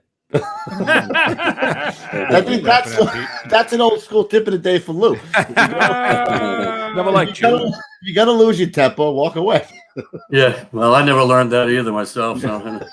You're pissing me off. You're really doing something bad. That's the bottom line. Mama mia. I think Mike Milner was also serving bagels and lox while he was there. Yeah, right. He showed up the mother slab and then went over to the. Well, would you like a bagel with a schmear? You want to do a couple more shots of Oklahoma City, or you want to do the fifth alarm? Yeah, so let's do. I'll tell Just you throw what. a couple of quick shots up of Oklahoma, and then we'll jump right into the fifth alarm. With them apples. Right. So we saw the forest. Look at that guy's mug. I didn't see that mug. Who are these fine gentlemen? Okay, on the left is Chase Sargent. He's from Virginia Beach. Obviously, I'm next to him. On the right was Mike Risden. He's passed, and in the middle is another Mike. I forget his last name now. He's passed. Oh, Mike Parrish. He's passed as well too. This was the night operations chiefs. I worked at night and I loved it. It was just phenomenal because at night, all the crap that went on during the day that everybody argued and bickered about, we took care of at night. Like we worked from 7 p.m. to 7 a.m. The day shift went from 7 a.m. to 7 p.m. So we used to have meetings so I used to meet with Downey every night. I go like, what do you want done? And he'd go around. He'd tell me, all right, this is what I want done. That's what I want done. This is what I want done. Like, yeah, no problem. And there was all kinds of issues. Like there was one day they had issues about some crap falling about here, falling about there. At night, we took care of all of that. Took it all down, took care of it. They come back in the morning. All these guys are going like, oh my God, we got to worry about this. And it's like, it was all done. What happened? It's like, we took care of it last night, man. It's like, you guys worry too much. You know? Nice. Well, you know what? There's always when you have too many people working, you have too many opinions, you don't get a damn thing done. You know? I could see that. Too many cooks spoil the broth. That's what. Well, one of my things, and I still break the engineers' chops, and I love working with the engineers. They're great guys, but I tell every group of engineers that I teach when I do with FEMA, and I've been teaching them for 15 years. It's like every time I get a group of you together, I make sure it's an odd number so I can get you sons of bitches to make a decision. Right. So there's one because it's an even number. No one's going to make a decision. Right. They won't break the tie. Yeah. I like it. Mm-hmm. I'm just kind of throwing these up, you know what I mean? Like for everyone to see, but you can tell us what this is. Yeah. Right. In the middle is a 6x6 leg post. On the right is a 6x6 vertical shore. That's directly above the forest downstairs into the third floor section. And on the left is a wire lace post. So okay. And there was a bunch of sections like that. So we did quite a bit of shoring. How many days were you there, John? I was there 14. Wow, that is a long time. Yeah, it was it was a real long time. Yeah. Yeah, I got there the next morning and I left like the day before they shut the whole thing down. It's like, you want to stay for the closing ceremony? It's like, I'm here 14 days. I don't need to sing Kumbaya and wave goodbye. The heck with that stuff. Nice nail patterns. Yeah, somebody wrote in there, John, nice nail patterns. True story. Well, I made sure them nail patterns were done right. Oh, shit. All right, Pete, jump into the fifth alarm, third alarm. I'm telling them 2 alarms short. Hold on one sec. I like this. This is all new stuff to me. I haven't heard any of this. This is all brand new. Yeah, well, maybe if you joined the pre-show, maybe it's Oh, Pete, I got him now. Ouch. I want to know nothing. Come on, I lobbed it up for you. What's the matter with you? All right, here we go. Let's start with this. We'll start with this one. Sorry. Yeah, that's the best one. This was a fifth alarm in Brooklyn. It happened it was a Father's Day on a Sunday. This was early on. This was like, I got to say, like maybe 90, 91. And was in the center section that's missing, that was a gas explosion. So it blew out that building, set the building to the right on fire, and set the building behind it on fire, and killed about 6 people in the rubble in the front. Wow! And that just deposited rubble all over the place. So they needed to get to these people because they knew they were there. They needed to get to them. So when we got there, the thing is like, okay, and we pulled up at the collapse rig, and again, this was like, one of our first major shoring jobs that we ever did. So we pulled up, and Calderon was working. He was the captain. So I went to him, and it's like, oh, man, we can shore this up, Cap. We got it. He goes, you sure you can do that? We got this. Like, it's a home run. I can do this in a heartbeat. We got this. Okay. All right. So we went up to Feehan, who was the chief of the department, and he goes like, "All right, you guys can do that." I go, "Absolutely, chief, no problem." So we go up. So we get the rig closed. We try, we're going to put some shoring up. Fusco was the chief of operations. Well, he was like, "I want to see what you're doing. You're going to tell me. I want to know exactly what you're doing." And then Feehan's going, "Tony, let them go. They know what they're doing." "No, I want to see it. I want to see it." So I had a piece of soapstone in my pocket. So I'm drawing for Fusco on the street, drawing in pictures of the shores that we're going to put up. So we, to show them what we were going to do. So all right, okay. Not that he knew what he was looking at anyway, but you know what? Yeah, but you really. know what? We talked about that. That the truth is if the chief really doesn't know what you're doing or nothing about it, of course he's going to take a step back, right? He's trying to protect you. And then what they started doing was they started having the chiefs come out to the companies just to show them all the shit that we could do. Because, I mean, every time they would do that, they would come out and go, "I didn't know you guys had that. I didn't know you could do that. I didn't know you could do that." So, I mean, that's. I can't tell you how many times when we first started doing this, you'd pull up, "Chief, we can rake a shoot out. We can do it." And like what? And I used to laugh because the rake a shoot, the chief, "What's a rake a shoot himself?" "Well, no, I don't know what that is." And I don't know what that is. You can't do it. "Yeah, but we know what it is, chief." It's like. But you can see why they would kind of stop you, especially early on. You guys were doing that early on. You know what I mean? Yes. So, but that's pretty funny. See, you should have flipped it around on it. You should have said, "Hey, Chief, look at that. Of course you know what a rake ashore is, right, Chief?" Oh, yeah. I know what a rake ashore is. No, actually, someone would admit, like, "No, I don't." That's pretty wild right there, man. Okay. All right. Well, this is obviously that's the second and third floors. What happened was the gas explosion had kind of separated those interior partitions were non-bearing, but they became bearing since the exterior bearing wall disappeared. So those shores are actually 8 foot long. So I put up, I just put up 3 4x4s in the middle. It was me and Ray Meisenheimer, God rest his soul. We did the shoring out of the bucket. So normally I X-brace it. So I put the first X-brace on, and then I went to do the X-brace on the outside. So now I'm outside. I got 1 foot on the deck, 1 foot hanging in midair, and I'm leaning out, holding against the shore. Ray's got my belt in his hand. Chief Fusco's looking up at you, going, "What the fuck are these guys doing?" Oh, the safety officer starts doing cartwheels, flips, throwing his helmet in the air. It's like, okay, fine, all right. Yeah, right. So we went up and did the 2 stories. So we kept them floors from moving so they could search. So if you can take a look at one of the other ones. Let's see. Yeah, somebody actually put in the chat. That's what the rescue battalion now is helpful for. Yes. Is they can really The buffer. be the liaison. Yeah, no doubt. Go back to the last one. Yeah. All right, this is downstairs where it was underneath those non-bearing partitions now became bearing. Now this room is 12 feet long, so I just stopped it for every 2 feet.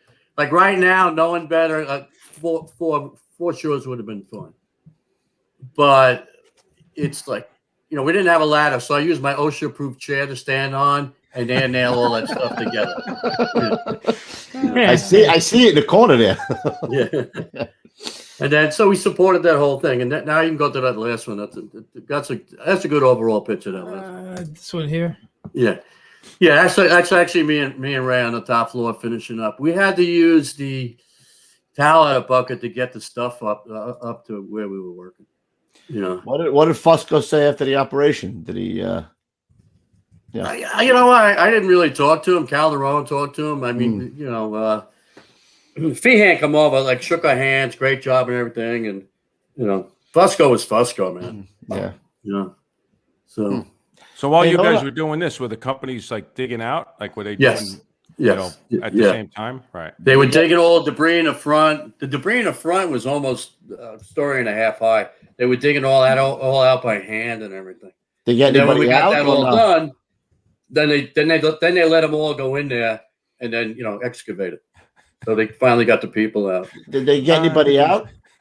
Yes, but nobody alive. All right. Cool. Someone in the chat. But this was our first major shoring operation that we did. Rob said, "Time to do some sketchy shit, dude." You know what I wanted to ask you, John, at the beginning when you guys first became the Collapse Rescue? Did they give you more or less, a wish list of whatever you wanted, including the type of vehicle you were going to take in it? You know, your second piece. They gave us a 20-year-old broken down collapse rig with no windows in it.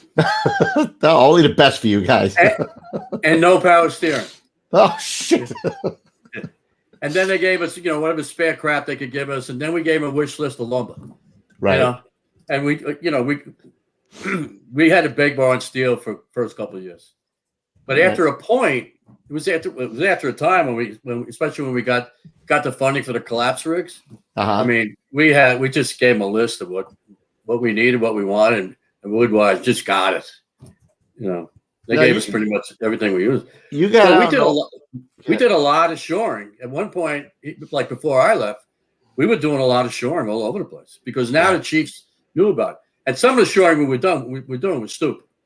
Yeah. No, I was going to say there's always this catch-22 where, you get to these jobs and you realize that the chief's going to make you do all this work, and it's really for nothing because they're going to have to just knock the building down, and there's nobody in there anyway. We did. They had a brownstone stoop in Harlem collapse. A couple of kids were working underneath, were playing underneath the collapse. The stoop collapsed, and then unfortunately the kids passed away. So every 3 days after that, we just drove around Harlem, everybody with possibly potential stoop collapse. Oh my God! We went to a couple and we get cheek like. Can you shore that up? It's like, that's man, crazy. yeah, we can't. All right. So we went to one. It's like, all right, we'll shore it up. So we went in, shored it up, cut the pieces on an angle and everything. Put it up. Like, okay.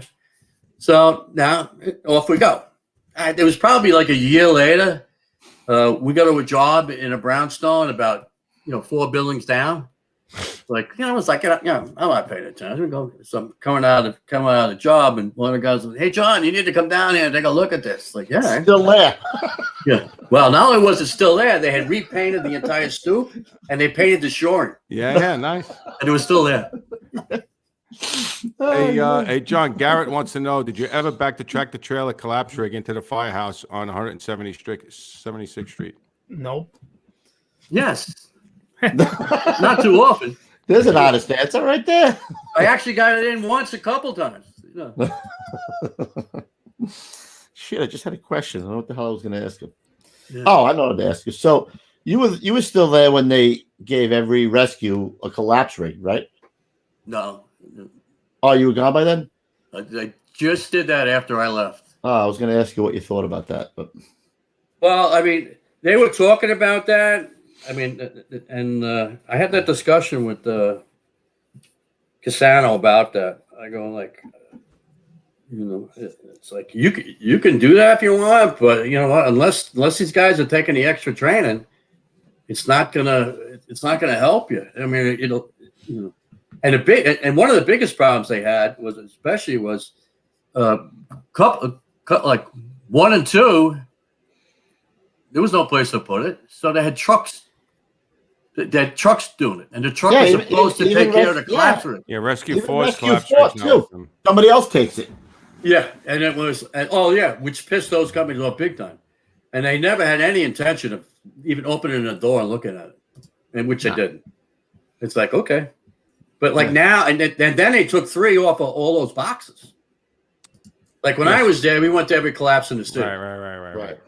After they did that, they cut 3. They cut 3 way back into. Yeah, now 3 goes on everything, but also the collapse rig, with the whatever borough it's in.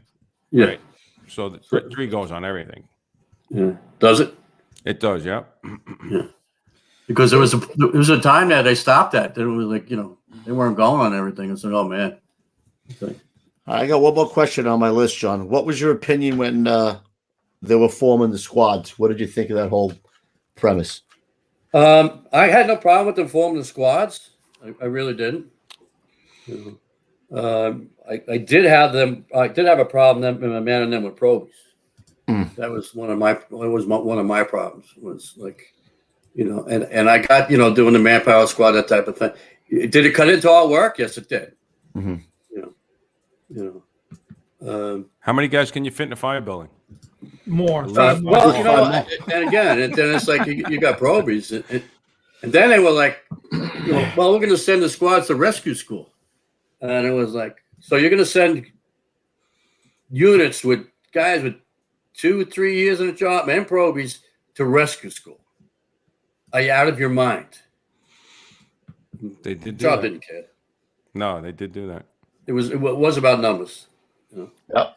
I didn't have a problem with them forming the squads. Well, you know what the problem was is you couldn't really get senior men to go to the squads, right? Nobody wanted to do the hazmat initially, right? So then they threw in the fire thing to the squads for that reason, and then so you got a lot of young guys who were motivated to go there. And like to your point, I think I had 4 years when I went there, 4 or 5 years to the squads. And there were guys that were much less than me at the time.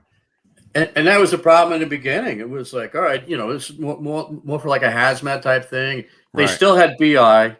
They still had all their first 2 boxes and stuff like that. It was like, so like, why am I going here to do hazmat? So then they threw them a bonus and sent them to fly. Right. Because who would leave, 102 with 15 years to go to, nobody was going to do that. Yeah. I mean, at that time anyways. Got to give them some incentive. Yeah.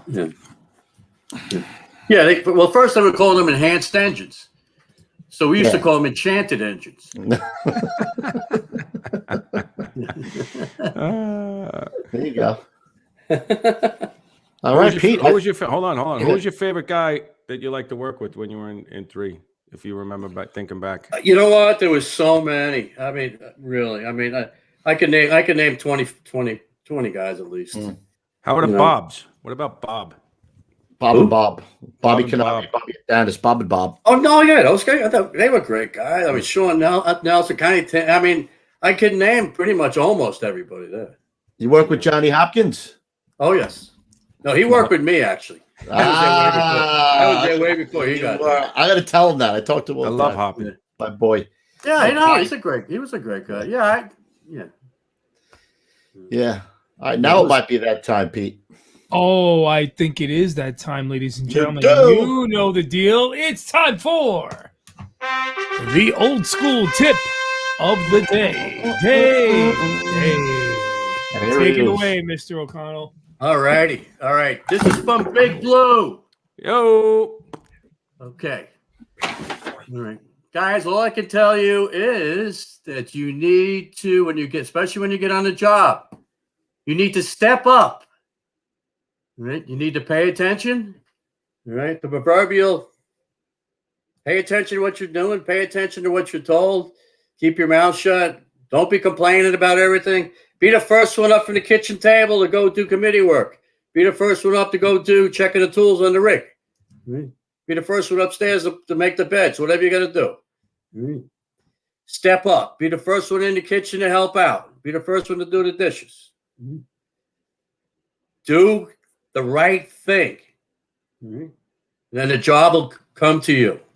Right? And don't worry about what somebody else is doing. If they want to be lazy, then don't get involved with what they're doing. Just be yourself and do the best you can. That's it. You know what? That's a good point, John.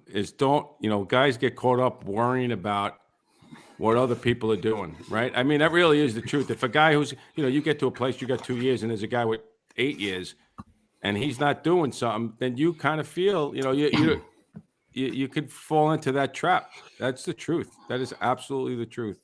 Oh, I've seen that more than once. Well, he's not doing stuff. Well, I'm not going to do it. It's like that. That's a mistake. Exactly. Yeah. It's right. Yep. It's absolutely right, man. It's tough It's to like, be the go-getter and do that all dude, the time. Guys are going to look at you knowing that you step up and you do it. Guys already know that he don't do anything and he's a piece of crap. So if you want to be labeled a piece of crap, then you just do what he did. Yeah. The piece of crap will rise to everybody will see who they are. You don't got to tell the brothers who the piece of crap is. They'll figure that out. Oh, sure. Absolutely. Yep. Oh, all right, Mr. O'Connell, great show. I loved your stories. I knew I would. I very much enjoyed this whole podcast here. It was great. Stories. Thank you very much. It was great relaying this stuff. Did it go fast like I said it would? Sure did. I was shocked by. I could spend another hour here, don't you? There we go. Call to the bullpen. We have a segment. We do a call to the bullpen. We might have to call you back on the call to the bullpen. Yeah. Ruffy, you got any shout outs, my man? What do you got? I don't have anything. No, What? I don't have nothing. All right, so this is how it's going to go. Then we're off Thursday, but we are going to do a Cup of Joe and Fuego tomorrow, so we have something for Thursday. Correct, gentlemen? Yes, that is correct. You are correct. And is that the last Thursday of the month? I believe. I think. Yes. Yep. Yeah, Yep. it's already December. My God, I can't even wrap my head around it. No, I think we have. We have a Monday first. The Monday of the 29th. We'll figure something out, and then a certain fellow is hitting the road again. That would be Ruffy going on hunting sabbatical. So on the 2nd, which is a Thursday, we're having Captain Ferry from Rescue 5 on.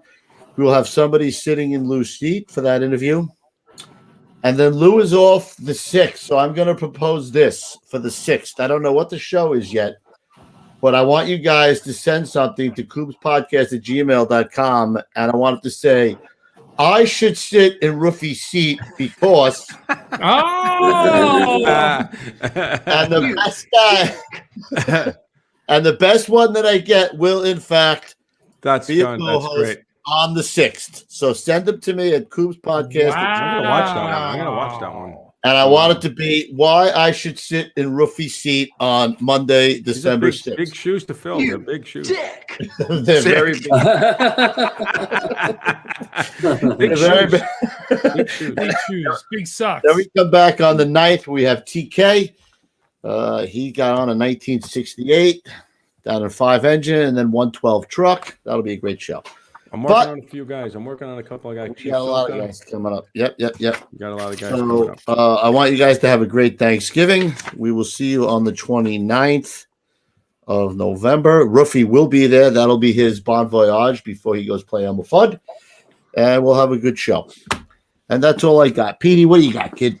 Oh, nothing much, man. It's the holiday season. It's Thanksgiving.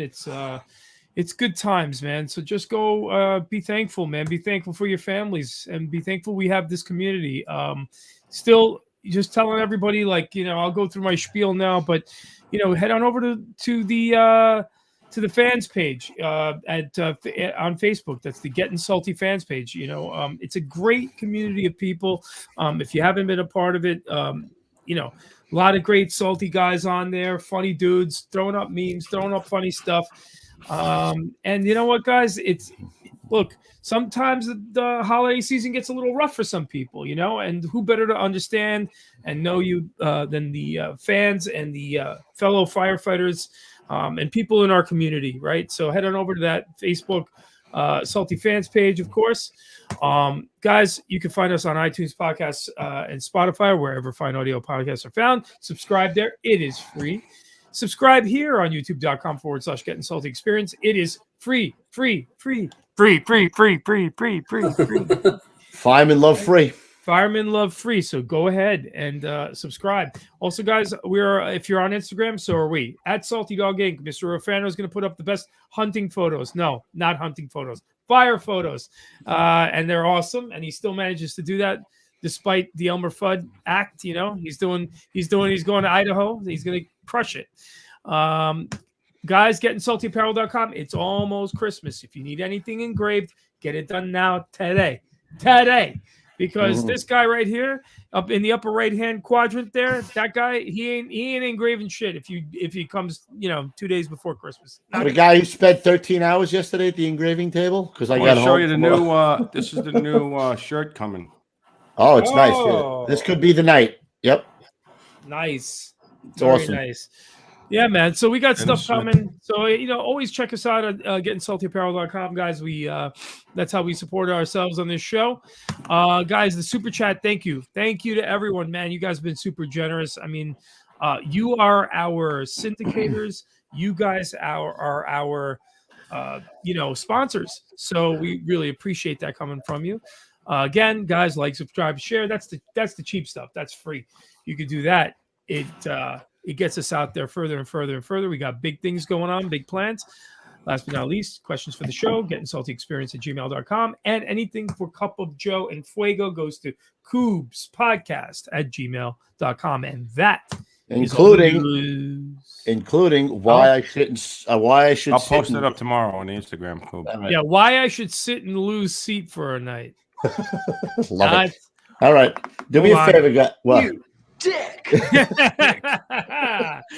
All right, do me a favor, guys. If you watch tomorrow, watch the show or don't watch the whole thing again and just share it with somebody. There's a little share arrow there. I don't care if the person's a fireman or not. Just share it with somebody. That's all I got to say. And I'm thankful for Mr. O'Connell coming on the show today. I really appreciate it. Great job, John. I appreciate it. Thank you very much. Wait, guys. hold on a minute. Time out. Petey, the woodworking. John's woodworking. Oh, we can't John forget has that. a very great talent for you guys who collect challenge coins. He makes all sorts of wood work. What you tell him, John? You can tell him better than me. I make a lot of challenge coin holders. And There's what got else? one on the back. I see it on the back door there. Cutting boards. I make plaques. Plaques for retirement plaques, cigar boxes. Made quite a few of those. It's right there. Old Man's Fire www.com. Is it OLDE? No. Yeah, exactly. Yeah, OLDE Fireman's Woodworking www.com. Yeah, Get over there and check out John's stuff.